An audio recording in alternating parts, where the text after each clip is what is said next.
92 এবং 115 গসাগু কত? এটা করতে গিয়ে কি নামতা গুনতে গুনতে বা বড় বড় ভাগ করতে করতে কি সময় চলে যাচ্ছে? জাস্ট আমরা আজকে শিখবো পৃথিবীর সমস্ত নিয়ম। বড় বড় সংখ্যা যেটা থাকবে এখানে ভাগ করার দরকার নেই। এই বড় সংখ্যা থেকে ছোট সংখ্যাটাকে যদি আমরা মাইনাস করে দিই তাহলে যে অ্যান্সারটা আসবে সেটাই হচ্ছে আমাদের গসাগু। তাহলে এই 115 আর 92 এর গসাগু হচ্ছে কত? 23। এই সেম ভাবে আমরা যদি এখানে 24 এবং 60 এর গসাগু নির্ণয় করি সেক্ষেত্রে আমাদের 60 থেকে যদি 24 বিয়োগ দিই তাহলে আমাদের অ্যান্সার বের হয় 36। এখন এখানে এই 36 কে আবার আমরা যদি উৎপাদকে বিশ্লেষণ করি 36 দিয়ে কিন্তু 24 এবং 60 কে ভাগ করা যাচ্ছে না। তো এখানে 36 এর একটা উৎপাদক আমাদেরকে নিতে হবে। যদি এরকম অনেক সময় হয় যে এটা দিয়ে ডাইরেক্ট ভাগ করলে দুইটাকে ভাগ করা যায় না, সেক্ষেত্রে আমাদের ওই সংখ্যাটার উৎপাদক নিতে হবে। আমরা কত নিব? 18?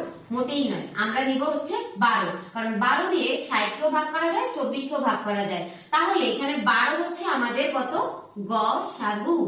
এরপরে আপনাদের জন্য আমার একটা কোশ্চেন, সেটা হচ্ছে 42 ও 70 এর গসাগু বের করতে হবে। 42 এবং 70 এর গসাগু কত এটা কমেন্ট সেকশনে জানিয়ে দিবেন। এরপরে আমরা নেক্সট যে 30 ডেজ এর ক্লাসের 3rd নাম্বার ক্লাস, সেই ক্লাসে আমরা জানবো গিয়ে লসাগু নির্ণয়ের সহজতম ট্রিক্স। আজকের মতো এখানেই বিদায় নিচ্ছি।